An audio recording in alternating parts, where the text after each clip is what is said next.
E por isso vemos o poder político sempre a deslocar-se desde namorar o poder religioso para obter, para obter apoio, até recusar o poder religioso e querer colocá-lo à parte. Mas isto faz parte da história, desde sempre. Em todas as sociedades encontramos esta hesitação. Finalmente há a questão teológica. Não é bem finalmente. Eu acho que há uma questão teológica que esta é a mais interessante para mim, naturalmente, e que eu pegaria na frase de Jesus Cristo, porque ela parece-me luminosa, que é aquela: dai a César o que é de César e a Deus o que é de Deus. Nem sempre as comunidades religiosas têm tido discernimento para perceber exatamente onde são as fronteiras entre o seu poder e o poder político.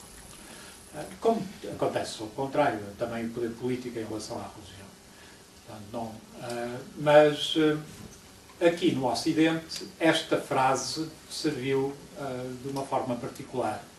Ela serviu para criar uma espécie de ideia de separação da Igreja e do Estado. E isso é positivo. Mas eu gostaria de analisar a frase convosco, essa e mais algumas frases do Novo Testamento, para perceber que se calhar ela é mais surpreendente do que nós pensamos. Não é? Portanto, são pessoas que se aproximam de Jesus e perguntam se deve pagar tributo a César, e Jesus pede para se apresentar um denário e, olhando para o denário, vê a face, a efígie de Tibério César e dito o divino César. Não é? Portanto, está lá dito, primeiro está uma efígie que para os judeus era uma coisa que não se devia representar a pessoa humana, não devia haver imagens da pessoa humana, e depois o classificar César de divino. E Jesus tem a resposta, que é uma resposta aparentemente muito subtil, para fugir ao problema, diz: dai a César o que é de César, aparentemente a moeda, e a Deus o que é de Deus. Mas se nós formos a pensar, Jesus está a milhas de distância da nossa ideia de separação da Igreja e do Estado. Portanto, não está a pensar: deem ao templo a vossa oração e a César os vossos tributos. Ele está a dizer: César pertence a Deus, portanto deem a Deus o que é de Deus, e que é, vocês não se sujeitam a César como se ele fosse Deus.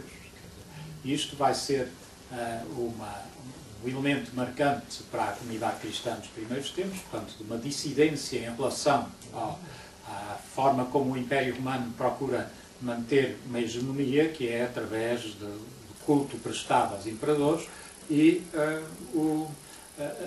tradição cristã é de que a César dá-se qualquer coisa, porque ele mantém as estradas, ele garante a paz pública, etc.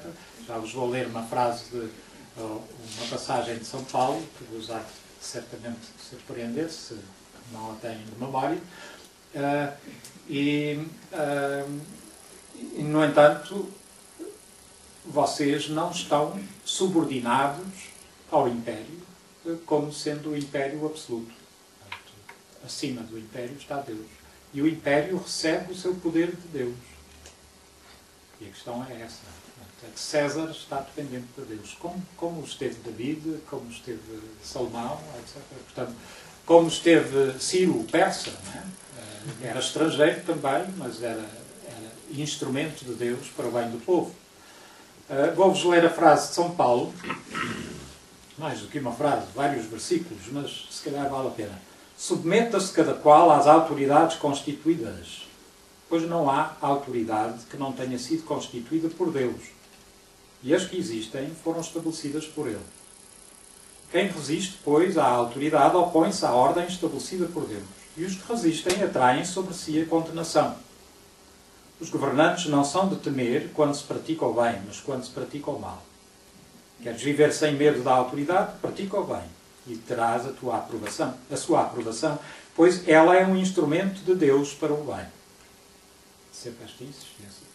Se, porém, fazes o mal, então teme, porque não é em vão que ela empunha a espada.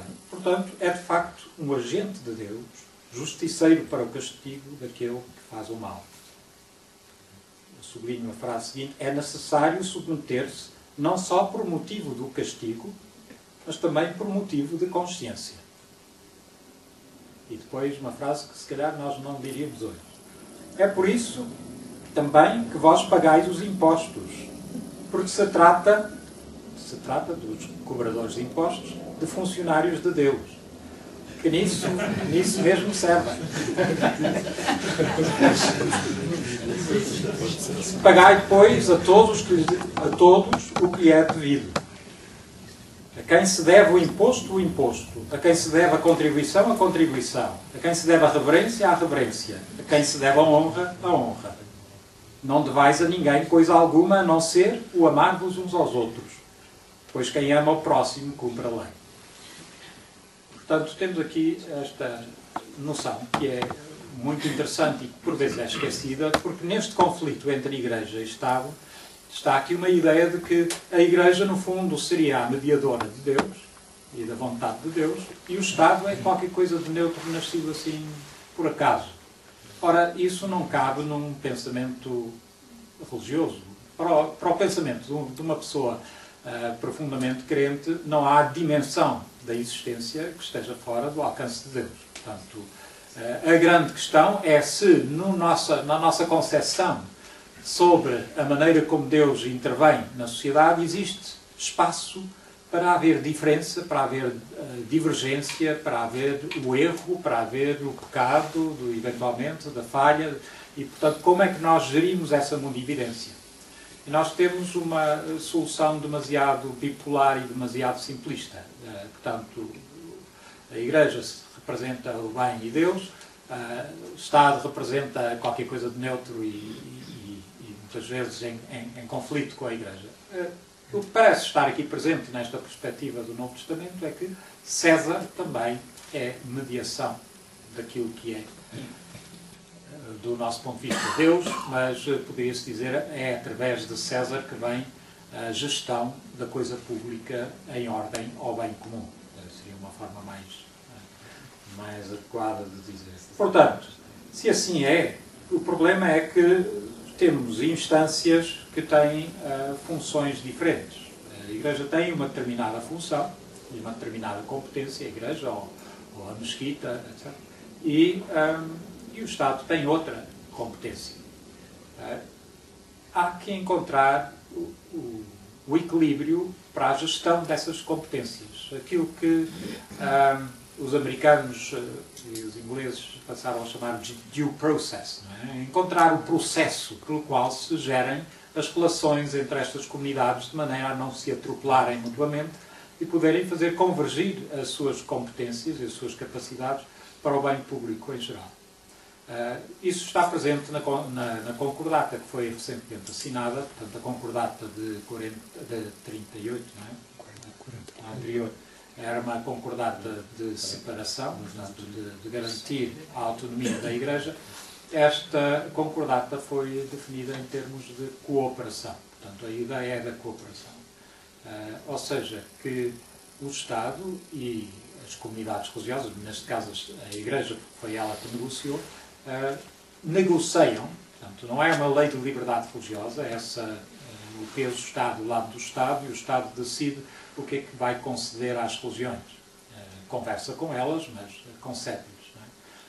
A concordata é mais em pé de igualdade. Temos aqui duas instituições que negociam aquilo que são as suas capacidades, competências, aquilo que são os seus objetivos e procuram encontrar um ponto de entendimento onde a sua colaboração sirva o bem comum.